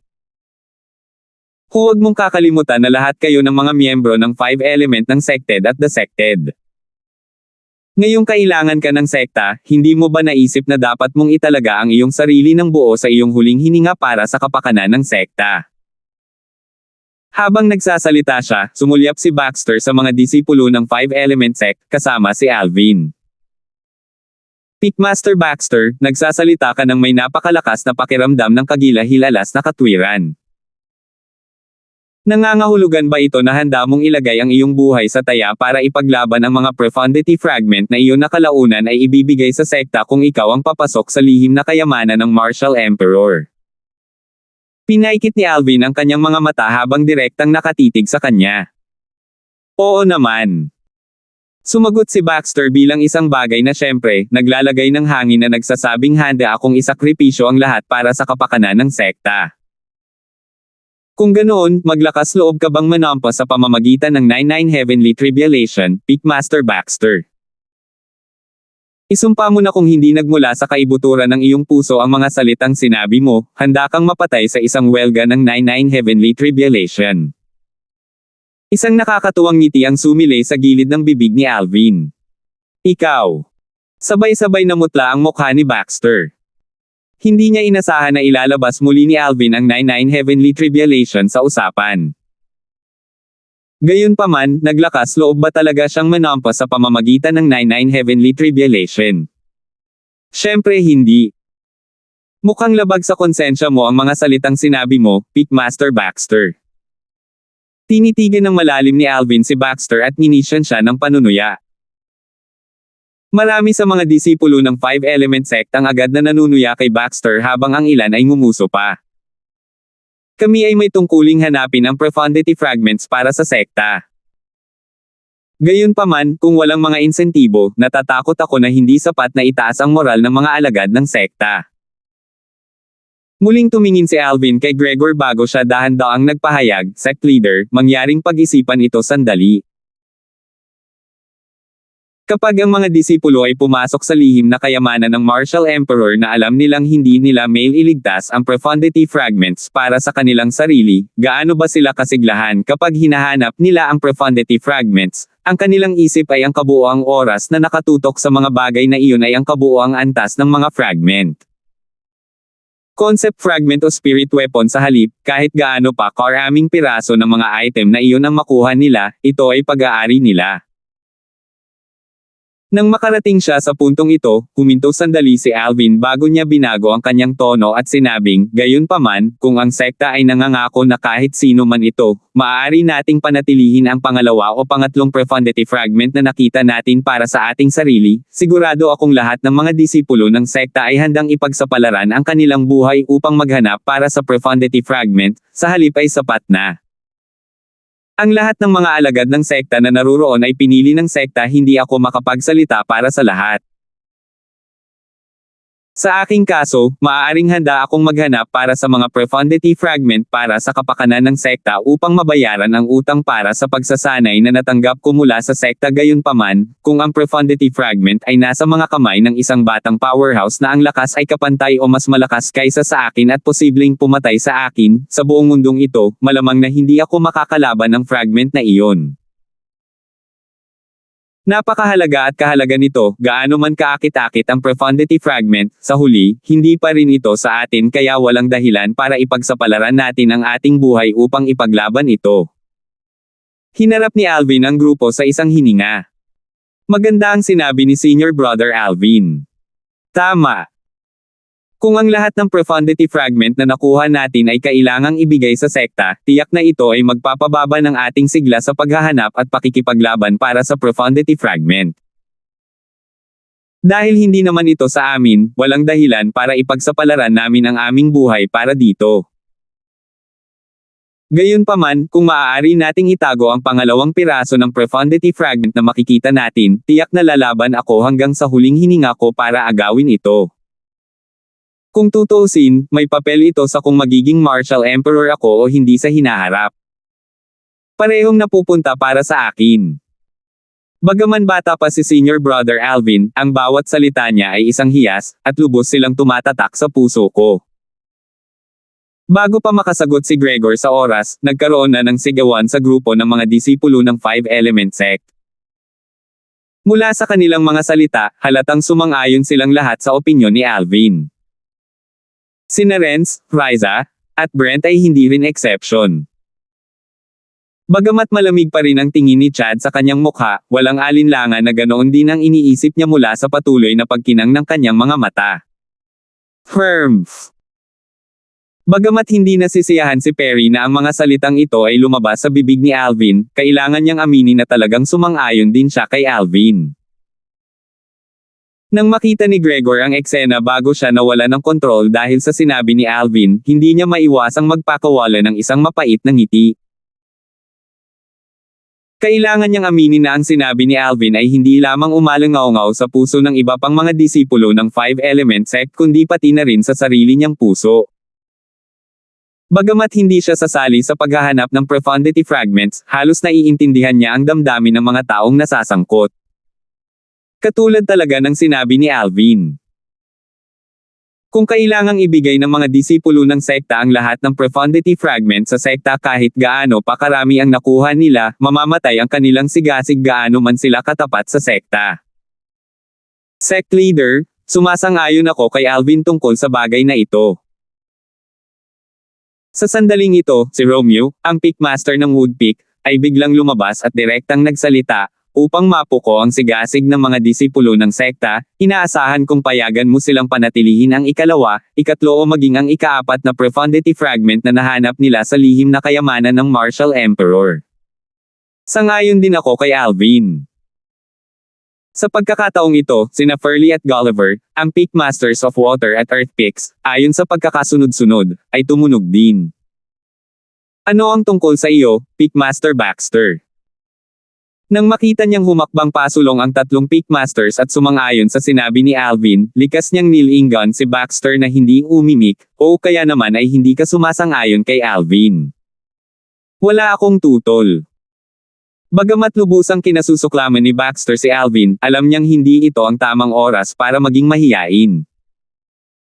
Kung tatanggihan niya ang sinabi ni Alvin, kahit ang mga disipulo mula sa Fire Peak ay mapupuot din sa kanya. Sige.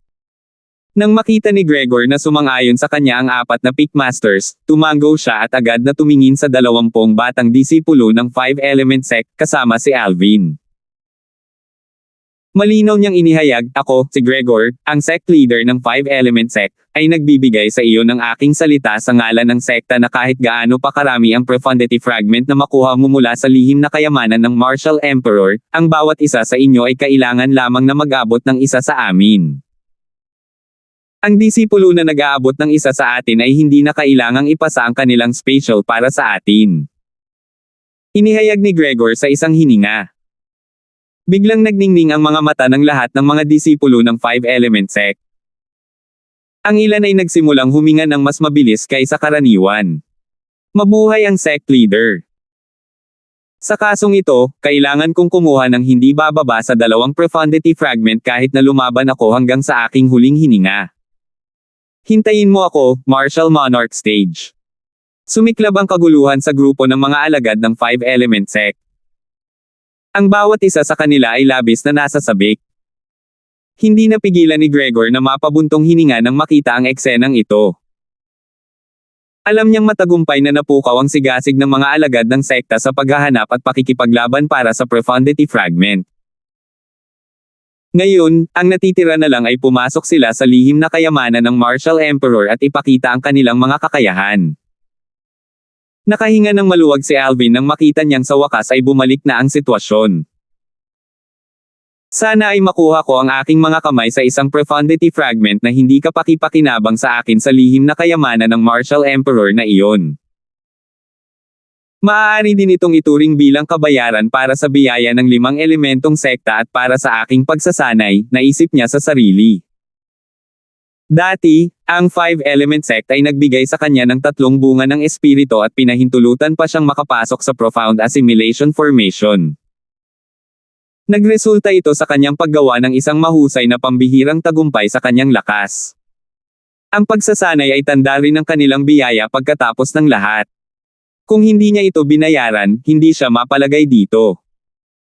Gayunpaman, sigurado ako na ang lihim na kayamanan ng Martial Emperor ay hindi magkakaroon ng masyadong maraming profundity fragment. Kung talagang wala akong mahanap na profundity fragment sa loob, kailangan kong mag-isip ng ibang paraan at itago ang 3 profundity fragment na nasa kamay ko, naghanda si Alvin para sa pinakamasamang senaryo. Imposibleng ibigay niya ang 3 profundity fragment na hawak niya. Ang Wind Profundity Fragment, Thunder Profundity Fragment, at Sword Profundity Fragment. Ang 3 profundity fragment na ito ay pawang profundity fragment na magiging kapaki-pakinabang sa kanya kaya hindi niya kailanman ibibigay ang mga ito. 924. Terra na. Bahagyang sumigaw si Gregor, ang sect leader ng 5-element sect. Ipinagpatuloy niya ang pamumuno sa grupo ng mga tao ng 5-element sect, kabilang si Alvin, upang lumipad pasulong sa kanilang destinasyon. Hindi nagtagal, nakarating sila sa isang burol na may malawak na lugar. Umabot ito hanggang sa nakikita ng mga mata. Biglang sumigaw ang isa sa mga disipulo ng 5-element sect sa gulat na para bang may natuklasan siya, may tao doon. Agad na tumingin ang lahat sa direksyon kung saan siya nakatingin, at hindi nagtagal ay nakita nila ang isang grupo ng mga tao na mabilis na lumilipad patungo sa kanila mula sa malayo. Sa isang iglap lang, nauna na sa kanila ang grupong ito. Napansin din sila ng kabilang partido. Ang bawat isa sa kanila ay tumigil at humarap sa harap nila. Ang lahat ng mga taong ito na pinagsama-sama ay umabot sa 24 na tao. Mayroong isang nasa katanghaliang gulang na lalaki, 3 matandang lalaki, at 20 kabataang lalaki at babae na mukhang wala pang 40 taong gulang. Maliban sa nasa katanghaliang gulang na lalaki na casual na nakadamit, ang 3 matandang lalaki at ang 20 binata at babae ay pawang nakasuot ng pulang damit na may ginto o tansong mga trim. Ang 3 matandang lalaki ay nakasuot ng damit na may gintong trim habang ang 20 binata at babae ay nakasuot ng pulang damit na may tansong trim. Ang mga badge na nakapin sa kanilang mga dibdib ay nagmistulang isang mapula-pula na buwan. Mga uniforme. Nagtaas ng kilay si Alvin. Agad pumasok sa isip niya ang Skywolf Fort. Ang grupo ng Vice Fort Masters mula sa Skywolf Fort at ang kanilang mga disipulo ay karaniwang naka-uniforme din. Skywolf Fort, aayusin natin ang bill sa pagitan natin minsan at para sa lahat. Sa sandaling naisip niya ang tungkol sa Skywolf Fort, agad na kumislap ang mga mata ni Alvin na may pulang-pula. Matingkad pa rin sa kanyang isipan ang eksena ng mamatay si Tamo dahil sa pagharang sa isang pag-atake para sa kanya noong siya ay hinahabol ng 5 Vice Fort Masters ng Skywolf Fort. Ang isang utang sa dugo ay kailangang bayaran ng dugo. Ito ay ang mga tao mula sa Crimson Moon Sect. Isang malakas na hiyawan ang sumabog sa tabi ng mga tainga ni Alvin. Marami sa mga disipulo ng 5-element sect ang nagsimulang magbulungan sa isa't isa. Ang Crimson Moon Sect. Sa wakas ay naunawaan ni Alvin nang makita niya ang Crimson Moon Badge na nakapin sa dibdib ng grupo ng mga tao sa harap niya. Hindi siya pamilyar sa Crimson Moon Sect. Originally noong nananatili pa siya sa Yale family sa Drift Cloud Town, binanggit na ni Nancy sa kanya ang Crimson Moon Sect noon. Dahil dito, alam niya na ang Crimson Moon Sect, tulad ng Five Element Sect, ay isa rin sa tatlong pangunahing puwersa sa silangang distrito ng Hilagang Disyerto. Ang kanilang lakas ay hindi mas mababa sa Five Element Sect. Sect Leader Ren, malumanay na bati ni Gregor nang makita ang nasa katanghaliang gulang na lalaki na namuno sa grupo. Hindi ko inaasahan na nakatanggap din pala ng balita ang Crimson Moon Sect. Ang lalaking nasa katanghaliang gulang na iyon, na casual na nakadamit, na may katamtamang katawan at ordinaryong hitsura, ay ang sect leader, si Renji. Sinasabing ang kanyang cultivation base ay umabot na sa rurok ng void, isang pamilyar na boses ang pumasok kaagad sa tainga ni Alvin nang tumingin siya sa nasa katanghaliang gulang na lalaki. Walang iba kundi si Conrad ang gumagamit ng voice transmission para sabihin sa kanya ang tungkol sa pagkakakilanlan ng nasa katanghaliang gulang na lalaki. Gayon din, hindi ko inasahan na ang balita ay maglalakbay ng napakabilis sa iyong 5 elementong sekta. Gayunpaman, isang may kakayahang tao lamang ang makakakuha ng sikretong kayamanan na naiwan ng Martial Emperor. Sabi ni Renji habang sinulyapan si Gregor nang walang pakialam bago huminto sandali. Ang kanyang matalim na titig ay dumaan sa lahat ng 20 batang Five Element Sect na isa-isa bago ito dumapo kay Alvin, at humagalpak siya ng tawa. Sect Leader Goo, mukhang wala ka talagang ibang kandidato sa mga nakababatang henerasyon sa Five Element Sect ha? Hindi mo ba naisip na ang isang batang tulad niya ay dapat na lamang manatili sa bahay? Ha ha ha ha ha. Sa sandaling lumabas ang mga salitang ito sa bibig ni Renji, agad na tumawa ang 3 matandang nasa likod niya at ang 20 binata at babae. Puno ng pangungutya ang kanilang tawa. Tama ang sect leader. Dapat manatili na lang sa bahay ang ganyang batang lalaki at uminom ng gatas. Tingnan mo siya, I'm sure around 25 years old pa lang siya. Is that trash seeking for his death in the Martial Emperor's secret treasure? Marahil ay nararamdaman niya na ang pagkamatay sa lihim na kayamanan ng Martial Emperor ay isang bagay na dapat ipagmalaki.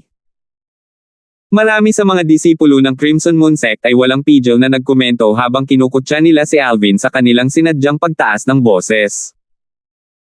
Sinadya nilang sinunod ang sect leader ng Crimson Moon Sect at gustong ipahiya ang Five Element Sect ng kusa. Kahihiyan. Anong laking kahihiyan? Sa kabila ng kalmadong tingin sa mukha ni Alvin, malamig na kumikinang ang kanyang singkit na mga mata. Hindi nito mahahalata na inilantad ang kanyang kasalukuyang nararamdaman. Nakatuon ang kanyang tingin sa iilang mga disipulo ng Crimson Moon Sect na masayang tinutuya siya ng walang pagpipigil. Kapag nagkaroon ng pagkakataon mamaya, tiyak na papatayin niya ang mga taong ito ng walang awa. Ang kanyang dignidad ay hindi dapat tear-off ng sinuman. Uminom ng gatas. Napakapangit ng ekspresyon ni Gregor. Ang 3 puwersa ng silangang distrito sa Hilagang Disyerto ay walang pagpapaubaya sa isa't isa sa lahat ng panahon. Kung sino man sa kanila ang may kakayahang lipulin ang iba pang 2 puwersa, tiyak na hindi sila maghihintay hanggang sa susunod na araw upang gumawa ng kanilang mga galaw. Gayunpaman, hindi inaasahan ni Gregor na ang Crimson Red Sect ay magiging napakalantad sa Ocus yung tulad nito. Sa sandaling magkita sila, agad nilang kinutya ang mga alagad ng kanyang Five Element Sect. Sect Leader Ren, bilang marangal na pinuno ng isang sekta, sa tingin mo ba medyo hindi nararapat na tretuhin ang isang junior ng ganito? Tanong ni Gregor sa malalim na boses. Hindi nararapat. Hindi, sa tingin ko ay hindi. Walang pakialam na sagot ni Renji na may kalmadong ekspresyon. Kung sa tingin niya ay mali ang sinabi ko, maaari siyang palaging lumabas at homanin ang sinuman sa 20 batang disipulo mula sa aking Crimson Moon Sect. Kung matatalo niya ang sinuman sa kanila, ako, si Renji, ang sect leader ng Crimson Moon Sect, ay babawiin ang aking mga salita mula kanina. Swoosh! Sa pagkakataong lumabas ang mga salita sa bibig ni Renji, isang lilang figure ang lumipad na sa grupo ng mga tao ng Five Element Sect at tumayo sa harap mismo ni Gregor, ang sect leader ng Five Element Sect. Ito ay walang iba kundi si Alvin. Boy, ang lakas ng loob mo talagang lumabas ha. Nang makita ni Renji si Alvin na lumabas mula sa grupo ng Five Element Sect, ang kanyang mga mata ay agad na napuno ng pagtataka bago siya patuloy na tinutuya, kailangan kong paalalahanan ka, baka mawala ang iyong buhay sa pagiging walang Tauros na lakas ng loob at pabigla-bigla. Sect Leader Ren, gusto mo bang bawiin ang iyong mga sinabi sa nakaraan? Ang tingin ni Alvin ay sobrang kalmado. Kahit nakaharap niya si Renji, ang sect leader ng Crimson Moon Sect, hindi siya mapagmataas o mapagpakumbaba. Sa walang pakialam na tono, para siyang kausap ng isang taong walang kwenta. Ha! Nagulat si Renji bago humagalpak ng tawa, mukhang balak mong hanapin ang kamatayan. Lad! Halika! Halika at hamanin mo ako. Ipaglalaban kita. Oy! Ang batang iyon mula sa Five Element Sect, halika at hamanin mo ako kung mayroon ka ng mga bola. Ako din. Ang 7 disipulo ng Crimson Moon Sect na yamurak sa dignidad ni Alvin sa kanilang mga salita kasama ng mga salita ni Renji kanina ay nakatingin sa kanya habang sila ay sumisigaw. Kitang-kita sa mapang asar na mukha nila na mababa ang tingin nila kay Alvin. Habang siya ay nakahover sa kalangitan, pinaikit ni Alvin ang kanyang mga mata at iniwas ang kanyang tingin sa 7 mga disipulo ng Crimson Moon Sect na nag-iingay pa rin. Walang emosyong umaalingaw-ngaw ang malamig niyang boses, dahil gusto niyo akong awayin ng 7, sasama na lang ako sa gusto niyo. Kayong 7, lumabas kayo at makipaglaban sa akin. Sa sandaling lumabas ang mga salita ni Alvin sa kanyang bibig, hindi lamang ang 7 disipulo ng Crimson Moon Sect ay natigilan, ang natitirang 13 mga disipulo ng Crimson Moon Sect ay nagulat din sa kanyang mga salita. Ang 3 matandang lalaki na nakasuot ng pulang robe na may gintong trim at si Renji, ang sect leader ng Crimson Moon Sect, ay natigilan din. Sa kabilang banda, sa gilid kung saan nakatayo ang Five Element Sect, ang grupo ng mga tao sa ilalim ni Gregor ang sect leader ay hindi man lang nagkaroon ng pagbabago sa kanilang mga ekspresyon. Parang ang eksenang nasa harap ng kanilang mga mata ay hindi man lang ginagarantiyahan ang anumang pagbabago ng emosyon sa kanilang mga puso. Sinusubukan na naman nitong magpakitang gilas. Si Baxter, ang Peak Master of Fire Peak, at ang kanyang direktang disipulo, si Perry, ay palihim na humirit. Ha! Sa sandaling ito, napansin din ni Renji, ang sect leader ng Crimson Moon Sect, ang mga ekspresyon ng grupo ng mga tao sa Five Element Sect. Agad na tumibok ang kanyang puso.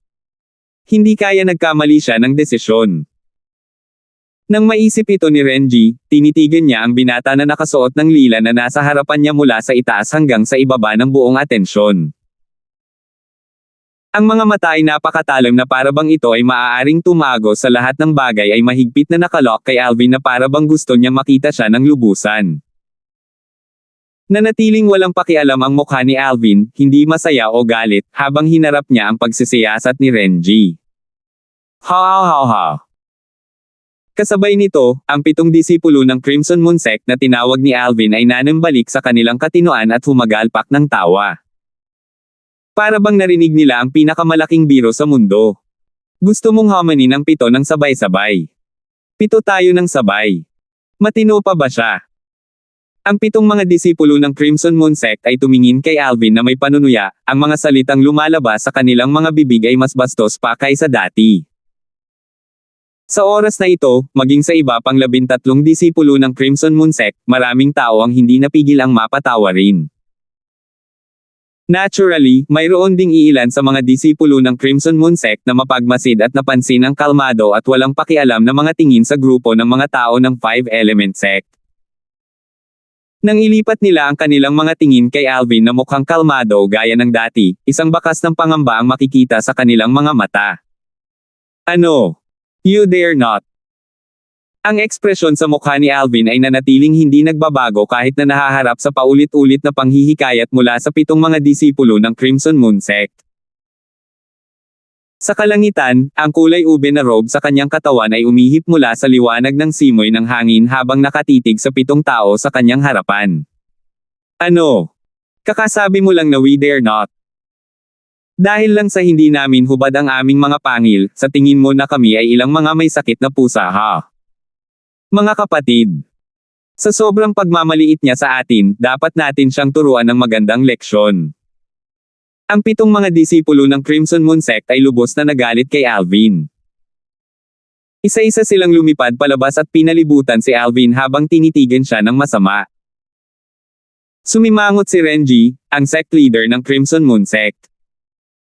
Nagsisimula na siyang malabo na maramdaman na may hindi tama.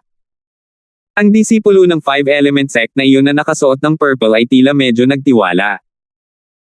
Ganun ba talaga siya ka-confident sa sarili niya? O sadyang sinusubukan niyang magmukhang misteryoso? Sa sandaling ito, nakita muli ni Renji ang mga kalmadong ekspresyon sa mga tao ng 5-element sect, at nagsimula na rin siyang hindi sigurado. Gayunpaman, dahil ang mga bagay ay umunlad na sa puntong ito, paano niya ito mapipigilan ngayon? Kung tutuusin, siya ang taong humiling sa kabilang partido na lumabas para sa isang hamon. Kung itinigil niya ang laban ngayon, hindi ba parang sinasampal niya ang sarili niyang mukha? Ang 3 matandang lalaki na nakasuot ng gintong pulang damit sa Crimson Moon Sect ay nagsimula ring magmukhang mas nagtatampo. Katulad ni Renji, medyo naramdaman din nila na may mali. Sect Leader Ren, I remember you told me earlier na baka mawalan ako ng buhay dahil sa bulag na tapang diba? Si Alvin, na napapaligiran ng 7 disipulo ng Crimson Moon Sect, ay tumingin kay Renji habang walang gana niyang sinabi, kung gayon, ibig sabihin ba nito ay pumapayag ka na makipaglaban ako sa iyong 7 tao ng Crimson Moon Sect hanggang mamatay, Sect Leader Ren? Nang marinig ito, agad na bumagsak ang mukha ni Renji. Gayunpaman, walang paraan para pabulaanan niya ito. Talagang sinabi niya ito dati. You lad. Mukhang gusto mo na talagang mamatay ha. Tutulungan ka namin kung gusto mo talagang mamatay. Ang 7 disipulo ng Crimson Moon Sect na nakapaligid kay Alvin ay sunod-sunod na umuungal ng malakas. Ang origin energy sa kanilang mga katawan ay umiikot, at ang kanilang mga konsepto ay agad na tumaas. Salamat po at sinamahan ninyo ako, ingat lagi mga master.